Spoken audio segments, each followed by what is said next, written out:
تقدیر، ایمان اور انتخاب یہ ایسے سوال ہیں نا جو صدیوں سے ہمارے ذہنوں کو الجھاتے آئے ہیں۔ تو چلیں آج ایک ایسی ہی کہانی کے سفر پر چلتے ہیں جو شاید انہی سوالوں کے جواب ڈھونڈنے میں ہماری مدد کرے۔ اکثر سنا ہوگا نا کہ جو قسمت میں لکھا ہے وہی مل کر رہتا ہے۔ یہ جملہ، یہ سوچ ہمارے معاشرے میں، ہماری باتوں میں بہت گہری جڑ پکڑے ہوئے، ایک طرح کا یقین کہ ہماری زندگی کا ہر موڑ پہلے سے ہی طے شدہ ہے۔ لیکن کیا واقعی ایسا ہی ہے؟ کیا تقدیر ایک بند کتاب کی طرح ہے، یا پھر ہمارے اپنے اعمال، ہمارے فیصلے اور ہمارا کردار اس کہانی کو کوئی نیا موڑ دے سکتے ہیں؟ یہ کہانی اصل میں اسی گتھے کو سلجھانے کی ایک کوشش ہے۔ تو اس کہانی کا جو مرکزی کردار ہے اس کا نام ہے عابد، ایک عام سا نوجوان جس کی زندگی بالکل سادہ سی تھی، لیکن اس کا ایمان وہ پہاڑوں کی طرح مضبوط ہے۔ دیکھیے، عابد کی دنیا بس اس کے چھوٹے سے پرسکون گاؤں تک ہی تھی۔ اس کی زندگی کا پورا مرکز کیا تھا؟ اپنے بوڑھے والدین کی خدمت کرنا اور روز کی محنت مزدوری، اور اس کا یقین بالکل اٹل تھا کہ جو کچھ بھی ہوتا ہے نا وہ اللہ کی مرضی سے ہی ہوتا ہے۔ لیکن جیسا کہ اکثر کہانیوں میں ہوتا ہے، وہ پرسکون زندگی ہمیشہ ایسی ہے۔ اچانک گاؤں میں خبر ملی کہ بادشاہ کا وزیر آ رہا ہے، کیوں؟ نوجوانوں کو زبردستی فوج میں بھرتی کرنے کے لیے، اور یہ خبر عابد کی سادہ سی دنیا میں انسان کی طرح آئی۔ اس کو ایک ایسے راہے پر لا کھڑا کیا جس کا اس نے کبھی سوچا بھی نہیں تھا۔ اب اس مشکل گھڑی میں عابد کے والد نے اسے ایک راستہ دکھایا، ایک بالکل نیا راستہ جو اسے اس وقت کی قسمت سے بچا کر ایک انجان سفر پر لے جانے والا تھا۔ اور وہ راز تھا ایک خفیہ خزانے کا۔ جی ہاں، عابد کے والد نے بتایا کہ برسوں پہلے اس کے دادا نے انہی خطرناک پہاڑوں کے دامن میں ایک انمول خزانہ چھپایا تھا۔ شاید یہی وہ نیا راستہ تھا جو قسمت نے عابد کے لیے چنا تھا۔ وہ عابد نے فیصلہ کر لیا، اس نے اس سفر پر نکلنے کی ٹھان لی، اور اس کے لیے یہ کوئی فرار نہیں تھا، نہیں، بلکہ یہ تو اللہ کی طرف سے دکھائے گئے ایک نئے راستے پر چلنا تھا۔ بس اس نے اپنے والدین سے دعا لی اور اپنی منزل کی طرف نکل پڑا۔ لیکن یہ سفر آسان نہیں تھا۔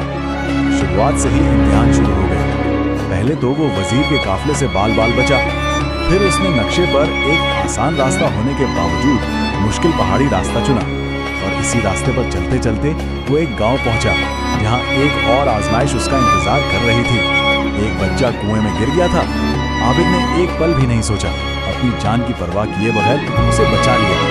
دیکھا جائے تو اس کا ہر قدم اس کے کردار کا پتہ دے رہا تھا۔ اور پھر یہاں کہانی نے بہت ہی حیران کن موڑ لیا۔ جس بچے کو عابد نے بچایا تھا، اس کے والد جو اس گاؤں کے سردار تھے، انہوں نے ایک راز کھولا۔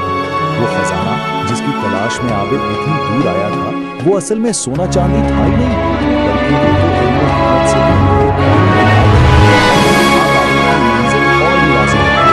اسے پتا تھا اسے کیا حاصل کرنا ہے، لیکن اس سے پہلے اسے ایک اور شاید سب سے بڑی اخلاقی آزمائش سے گزرنا باقی تھا۔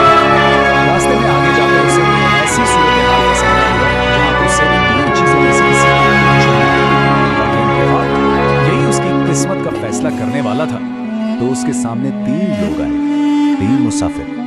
ایک تھا امیر آدمی جس کا گھوڑا زخمی تھا اور وہ کہہ رہا تھا کہ میری مدد کرو، میں سونا دوں گا۔ دوسرا ایک عالم تھا جس سے اپنی بھاری کتابوں کا بوجھ نہیں اٹھ رہا تھا، اس نے علم بانٹنے کی پیشکش کی۔ اور تیسرا تھا ایک پیاسا فقیر جو بس مرنے ہی والا تھا اور پانی مانگ رہا تھا۔ عابد کو ان میں سے صرف ایک کی مدد کرنی تھی۔ سوچئے، عابد نے ایک لمحے کے لیے سوچا ہوگا، اور پھر اس نے اپنا فیصلہ کر لیا۔ اس نے دولت کو بھی چھوڑ دیا، علم کو بھی پیچھے رکھا، اور انسانیت کو چنا۔ اس نے اپنی پانی کی مشق اس مرتے ہوئے فقیر کے ہونٹوں سے لگا دی جس کی سانسیں ٹوٹ رہی تھی۔